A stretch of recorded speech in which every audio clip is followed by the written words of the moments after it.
No, we don't have time for this. Just cut to the end.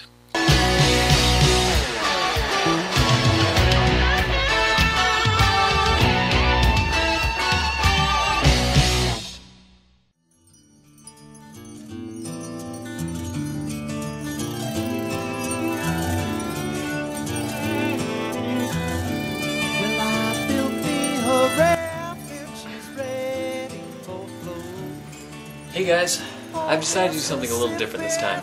And about it being totally unoriginal, I'm actually going to review something that's over 10 years old. I mean, everyone else is doing it with those NES games, so I gotta start somewhere. I'm going to take you back to the year 1997. Remember those days? Back when the PlayStation had first come out? Well, I just dug through my old collection and I found a lot of interesting games, but there was one that stuck out like a sore testicle. Croc, Legend of the Gobbos. Honestly, I can't think of a more fitting title for this game. I mean, that's exactly what it is. A huge croc. It came out a little bit after Crash Bandicoot and a little bit before Spyro the Dragon. Somewhere in the 3D platforming genre when that was popular. I mean, have you guys ever even heard of Croc? I guess it was a big name that fell out. It makes you wonder, doesn't it? I mean, Crash Bandicoot and Spyro went on to make tons of games. They were very popular for their time. So why did Croc fail? I mean, he had all the right elements for a good game. He was cute, cuddly, he was well pitched. He was even on the first demo disc for the PlayStation. So why did he fall out? Well, I can think of one good reason right off the bat. Yeah, kinda ruins the whole thing right then and there. I've always thought that Fox Interactive was doomed to have the emblem of shame put on anything they make. Croc is no exception. Now, their games tend to carry on a chance of being hits, but their horrible controls and irritating sense of humor just gets to me. Wanna see what I mean? Well, let's gather round, children, and hear the legend of the Gobbos. Who were the Gobbos? Examine ancient paintings from the time of civilization, you will find that Gobbos were a short and furry people who could politely be described as gerbilesque. But what of their soul, their character? One historian wrote that Gobbos were among the most advanced civilization of their day, making great strides in science and literature. A people whose intelligence shines like a beacon in the night. It should be noted that the historian himself was a Gobbo and made numerous grammatical errors in this account, but also misspelled Gobbo. No, the Gobbos were a simple race, a race whose greatest inventions were edible deodorant and wind-powered cow moisteners. Let's carry on. It all started one morning, the third month of the year of Soup Spoon. King Rufus, the Intolerant, ruler of the Gobbos, was down by the riverbank, watching the sunrise. He had just finished breathing a sigh of relief that, once again, the sun had returned, when suddenly a small basket floated ashore. He and a group of Gobbos subjects huddled around it. Peering inside, they saw a baby crocodile. Naturally, they assumed he must have been an early leader in the annual midget crocodile basket race. The Gobbos were at first wary of the little reptile, but were quickly won over by his vulnerable and inquisitive nature. King Rufus decided the Gobbos would raise the crocodile as one of their own, and that he himself would care for it and instruct it in the ways of the Gobbo. As he was a crocodile, they began to call him Crocodile. But then someone thought of a clever new name for him, Croc. Although some of the Gobbos, he was also known as Mr. Fun Socks, or Choo Choo McBoogie. I'm honestly not making this up. Yeah, I'll just stop it right there. Okay, bottom line, there's a bad guy, he captures a bunch of cute little Gobbos, puts them in cages, your job is to rescue them. Yeah, whatever. Well, you get a little cinematic, I guess it's better than nothing. Yes, Baron Dante comes and takes all the little Gobbos. And what does the king of the Gobbos do? Well, he just rings this gong, and this stupid bird comes around and starts shitting all over the place! What the hell, man? Oh, thank you, King Rufus, for fecally violating me like that. I'll be sure to take a dump in your Cocoa Puffs tomorrow. So, there you go, and we're on to the game. Love the jazzed up music intro. Sounds like a Saturday morning cartoon theme. Alrighty, here we are in Earthrealm. Let's see what kind of attacks we have at our disposal. Holy crap, that's annoying. Oh my god. Croc, shut up, you stupid motherfucker! Alright, let's use it against an enemy. I think I just glitched the game. Are you serious? He didn't even die, he just got magically transported or something.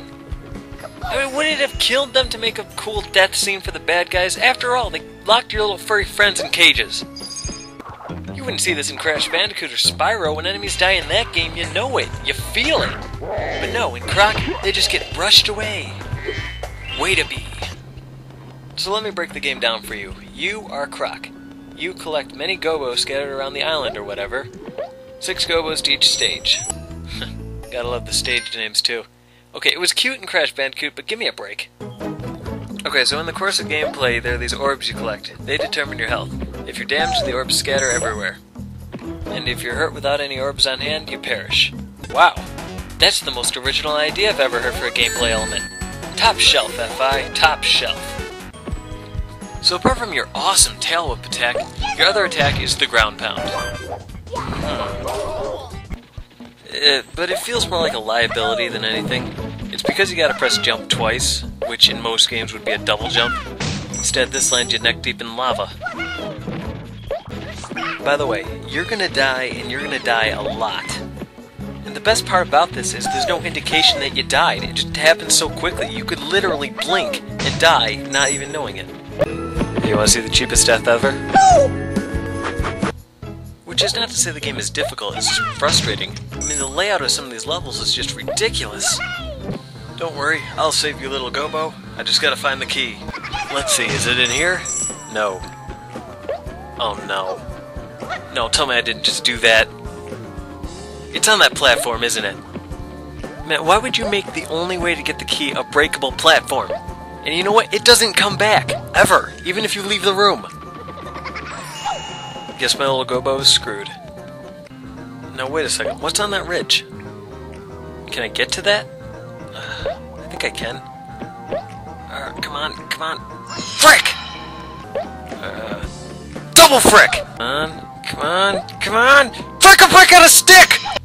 It wasn't until later I discovered you weren't even supposed to get in that way. You were supposed to get in from this first part by using a ladder. Yeah, a ladder. Well, I'm not one to bash a game for its aesthetics, but I think this should actually look more like a ladder. Okay then, 3 levels down, let's do a boss battle. Oh yeah, a small creature gets magically grown up by an evil being. Sporting a page right from Power Rangers. Oh Rita, where art thou?